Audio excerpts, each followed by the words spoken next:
I am Shravan from Alvadas Degree College. Today we are celebrating birthday. So పక్షులు అంటున్నవి మన మానవులకే కాదు పర్యావరణం కూడా ఎంతో ఇంపార్టెంట్ అయినవి. ఎందుకంటే పక్షులు చెదల నిర్మూలనకి, పెస్ట్స్ ని కంట్రోల్ చేయడానికి చాలా పనికొస్తాయి. వాటి ద్వారా వ్యవసాయ రంగం అభివృద్ధి చెంది మనిషికి ఆహార లోపాలు ఏర్పడకుండా జీవనం సాగించబడుతుంది. కాబట్టి అందరూ పక్షుల్ని కాపాడండి. I'm studying in Alvadas Degree College, BSc Computer Science. అందరూ మనం ఎంవిరాన్మెంట్ కాపాడాలి, చెట్లని పక్షుల్ని కాపాడాలి. 2 గంటలైనా చెట్లని నీళ్ళు పోస్తూ చెట్లను పెంచుకుంటూ ఉండాలి. G. Devaprasad from Alvadas Degree College. I'm going to tell about the importance of trees. Add oxygen, protect our diversity, cool our houses, and reduce erosion, provide medicine, remove carbon dioxide, and provides fruits. Each one plant and adopt 10 saplings for a green future, green climate. అంటే January 5th పక్షుల దినోత్సవంగా జరుపుకుంటారు. So ఈ రోజుని ఎందుకు ఇంత specific గా చేస్తున్నారని అంటే, ప్రెసెంట్ సొసైటీలో రేడియేషన్ వల్ల చాలా పక్షులు చనిపోతున్నాయి. చిన్నప్పుడు మనం 1 year గా ఉన్నప్పుడు లేదా 9 months బేబీ అలా ఉన్నప్పుడు పక్షులు అనేవి మనం చూస్తే లెగిసేటప్పటికి కిటికీల దగ్గరికి అవి వచ్చి కనపడేవి. ఇప్పుడు చూడాలని అంటే ఏ బర్డ్ సాంచురీస్ కో ఎక్కడికైనా ఫారెస్ట్స్ అలాగా చూడాల్సి వస్తుంది తప్ప ఎప్పుడో చాలా రేర్ గా కనపడుతున్నాయి. సో దానికి రీజన్ ఏంటంటే సెల్ ఫోన్ రేడియేషన్స్. ఇప్పుడు వాడుతున్న మనం ప్రతిదీ పొల్యూట్ చేస్తున్నాం, దానికి రీజన్. సో ఇది తగ్గించాలి, బర్డ్స్ ని కొంచెం పెంచాలి, అట్లా సేవ్ చేయాలి అనేది థాట్. సో అదే in the same manner green climate Ratnam sir అదే థాట్ యశ్రాజా కాలేజ్ కి వచ్చారు. సో పక్షుల్ని బతికించాలనే థాట్ తో వచ్చారు. దీన్ని అందరం హైలైట్ చేద్దాం. ఎవరు డిగ్రేడ్ గా ఫీల్ అవ్వకుండా మనం తిన్న కొంచెం ఫుడ్ లో ప్రతిదీ కొంచెం పక్షులకు పెడదాం. Thank you. My name is G. Amrita. I am from Alvadas Degree College. I am studying BSc Computer Science, and I am here to talk about a man who is love thousands of birds. He is from Chennai, who doesn't have pets of his own. Shekhar, popularly known as the Birdman in Airport area, feeds thousands of parrots every day and has been doing so for a decade.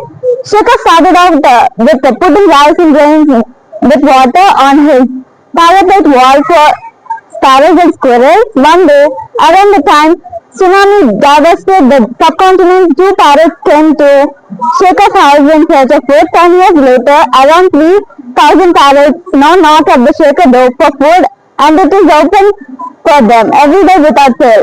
It is all love. Shekhar says in this video, separate love and kindness for the birds. Good morning to one and all. This is Dr. K. Jagdishwar, Principal of Alvadas Degree College, MAP College, Visakhapatnam. Today we are all going to celebrate National Birds Day in our campus under the guidance of Ratnam Garu, Green Climate. So on this happy day, why we want to celebrate national birds day అని కనుక question mark వేసుకుంటే దానికి చాలా చాలా answers వస్తాయి. ఎందుకంటే birds అనేవి మనకి రాబోయే రోజుల్లో అంతరించిపోయేలా ఉన్నాయి. వాటి వల్ల అనేక ఉపయోగాలు ఉన్నాయి.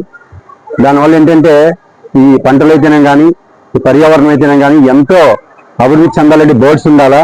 సో వాటి గురించి వాటి పెంపక నిమిత్తం ఏ జాగ్రత్తలు తీసుకోవాలి ఏంటనేది మనకి ఈ గ్రీన్ క్లైమేట్ వాళ్ళు ఇప్పటివరకు అవగాహన కల్పించారు. వారికి అలాగే మన యొక్క స్టూడెంట్స్ కూడా ఎంతో చక్కగా మాట్లాడారు. మనం కూడా మన కళాశాల తరఫున ఎవ్రీ ఇయర్ సుమారు 3 బస్తాలు మనం ఈ యొక్క సీడ్ బాల్స్ తయారు చేసి మనం కలెక్టర్ గారి ద్వారా, కమిషనర్ గారి ద్వారా, ఈ రత్నం గారి ఆధ్వర్యంలో ఈ యొక్క కొండల మీద, గుట్ల మీద, ఏజెన్సీ ఏరియాలో ఈ యొక్క బాల్స్ మనం పంపిణీ చేస్తున్నాం. పర్యావరణాన్ని ఎంతో విధంగా కాపాడుతున్నాం. సో ఈ విధంగా ఈ రోజున ఈ పక్షుల దినోత్సవం సందర్భంగా మనందరికీ అవగాహన కల్పించినటువంటి రత్నం గారికి కళాశాల తరఫున, యాజమాన్య తరఫున, విద్యార్థుల తరఫున హృదయపూర్వక ధన్యవాదాలు తెలియజేస్తూ అనేక కార్యక్రమాలు ఎలాంటి చేస్తే ఈ పర్యావరణాన్ని పరీక్షించడం ఉంటుంది. కాబట్టి thank you and all. Thank you sir. పర్యావరణంలో పక్షులు మనకి ఎంత ఇంపార్టెంట్ అంటే, మనం పక్షులలో మనం చేసే పొల్యూషన్ వల్ల వచ్చే ప్లాస్టిక్ వేస్ట్ వల్ల ఆ ప్లాస్టిక్ నుంచి సముద్రంలో మన బీచ్ ఒడ్డులో సముద్రంలో కలిసి ఆ ప్లాస్టిక్ అనేది పక్షులు తిని చనిపోయిన చాలా వరకు పక్షుల్లో దాని స్టమక్ మనం కోసి చూస్తే చనిపోయిన బర్డ్స్ లో మొత్తం ప్లాస్టికే ఉంది. దాని వల్ల చాలా పొల్యూషన్ తో ఈ బర్డ్స్ అనేవి చాలా చనిపోవడం జరుగుతుంది. సో మన వంతు మన కృషి ఏం చేయాలంటే జస్ట్ మనం మన పర్యావరణాన్ని పరిరక్షించుకోవడానికి మనం పొల్యూషన్ చేయకుండా, ప్లాస్టిక్ ని వాడకుండా, సింగిల్ యూజ్ ప్లాస్టిక్ మన కవర్స్ దొరుకుతాయి మన మార్కెట్స్ లో, ఆ సింగిల్ యూజ్ ప్లాస్టిక్ ని వాడకుండా మన cloth bags are paper bags లాంటి జూట్ బ్యాగ్స్ వంటివి వాడితే మనకి కొంచెం సింగిల్ యూజ్ ప్లాస్టిక్ తగ్గించిన వాళ్ళం అవుతాం. అండ్ ఇళ్లలో కూడా ప్లాస్టిక్ అనేది యూజ్ చేయడం తక్కువ చేయండి మీ ఇంట్లో కూడా. అండ్ ఈ పొల్యూషన్ కి కూడా కారణమయ్యే యాక్టివిటీస్ మొత్తం మీరు తక్కువ చేయండి. And also maintain personal hygiene and community hygiene also. And so మన ఇళ్లలో వచ్చిన వేస్ట్ కూడా సోర్స్ సెగ్రిగేషన్ చేయండి, మున్సిపాలిటీకి వేస్ట్ సెగ్రిగేట్ చేసి ఇవ్వండి, సో దట్ వాళ్ళకి ప్రాసెసింగ్ ఈజీగా అవుతుంది. Thank you.